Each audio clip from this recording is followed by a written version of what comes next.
कभी कभी जिंदगी हमें ऐसे मोड़ पर लाकर खड़ा कर देती है जहां इंसान सांस तो लेता है लेकिन जीना भूल जाता है। नमस्कार जी, कैसे हैं आप लोग। मैं हूं आपका दोस्त और होस्ट आरजे यश, यानी कि आपका खुर्राफाती यश। और दोस्तों, आज की कहानी उसी मोड़ से शुरू होती है जहां एक प्यार खत्म नहीं बल्कि हमेशा के लिए अमर हो गया था। अस्पताल के उस कमरे में अजीब सा सन्नाटा था। दीवार पर लगी घड़ी टिक टिक की आवाज कर रही थी। मेरी नजरें उसी बेड पर टिकी थी जहां कुछ देर पहले तक उसकी सांसें चल रही थीं। डॉक्टर जा चुके थे, नर्स अपने काम में लग गई थी, लेकिन मैं वहीं बैठा था।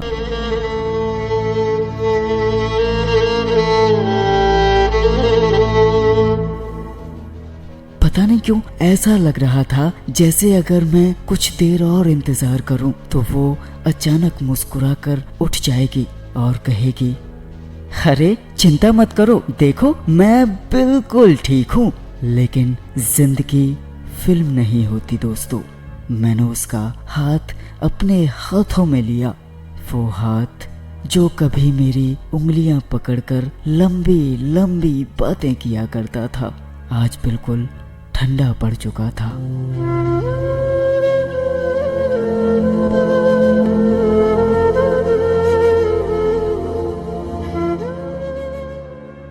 मेरी आंखों से आंसू लगातार बह रहे थे। उसी समय एक नर्स धीरे धीरे मेरी तरफ आई। उसके हाथ में एक छोटा सा सफेद लिफाफा था।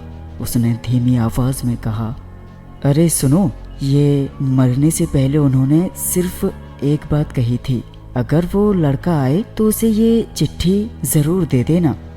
और मेरे हाथ कांपने लगे। मैंने धीरे धीरे लिफाफा खोला।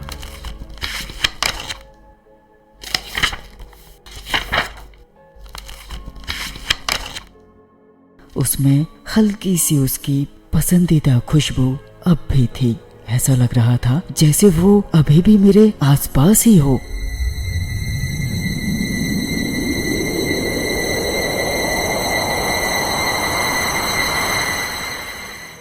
और चिट्ठी में लिखा था, अगर तुम ये पढ़ रहे हो तो शायद मैं अब इस दुनिया में नहीं हूँ। सबसे पहले मुझे माफ कर देना। मैं चाहती तो सब कुछ बता सकती थी, लेकिन अगर सच बता देती तो शायद तुम कभी मुझे छोड़कर नहीं जाते और मैं तुम्हारी जिंदगी बर्बाद नहीं करना चाहती थी। और मेरी आंखों से आंसू और भी तेजी से बहने लगे। मैं हर शब्द को बार बार पढ़ रहा था। उसने आगे लिखा था, याद है जब तुमने कहा था कि हम हमेशा साथ रहेंगे। उस दिन मुझे अपनी बीमारी के बारे में पता चल चुका था। डॉक्टर ने कहा था कि मेरे पास ज्यादा समय नहीं है और उसी दिन मैंने फैसला कर लिया था कि मैं तुम्हें अपने साथ नहीं बांधूंगी। इसलिए मैंने तुमसे झूठ बोला था, तुमसे दूर चली गई ताकि तुम मुझसे नफरत करके अपनी नई जिंदगी शुरू कर सको।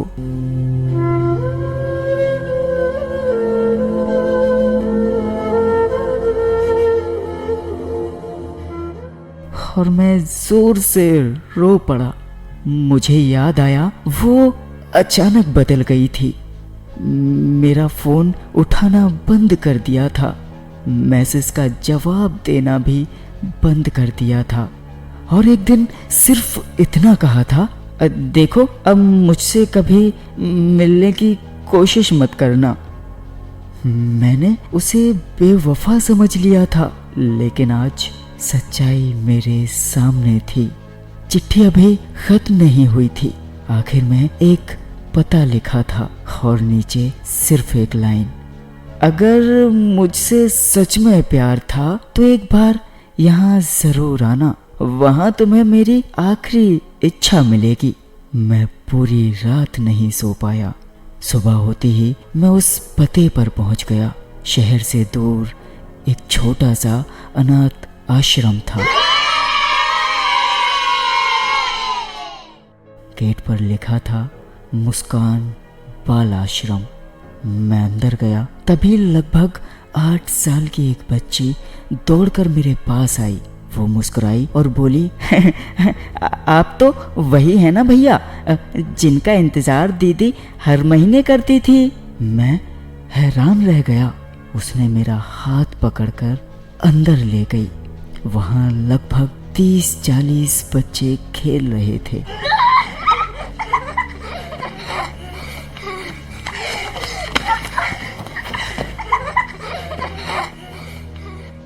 आश्रम की संचालिका मेरे पास आई। उन्होंने मेरी तरफ देखा और कहा, तुम्हारे बारे में हमने बहुत सुना है। वो हर महीने यहाँ आती थी, बच्चों के लिए किताबें, कपड़े और मिठाइयाँ लेकर, लेकिन एक बात कभी नहीं बताई कि तुम उनसे दूर क्यों हो।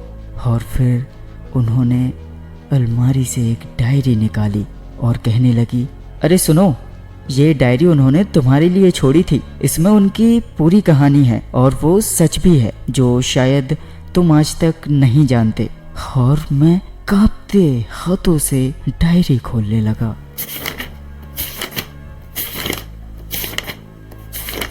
पहले ही पन्ने पर लिखा था, अगर तुम यहाँ तक पहुँच गए हो तो इसका मतलब मेरा प्यार हार कर भी जीत गया। और इन्हीं शब्दों के साथ दोस्तों हमारा पार्ट 2 होता है खत्म।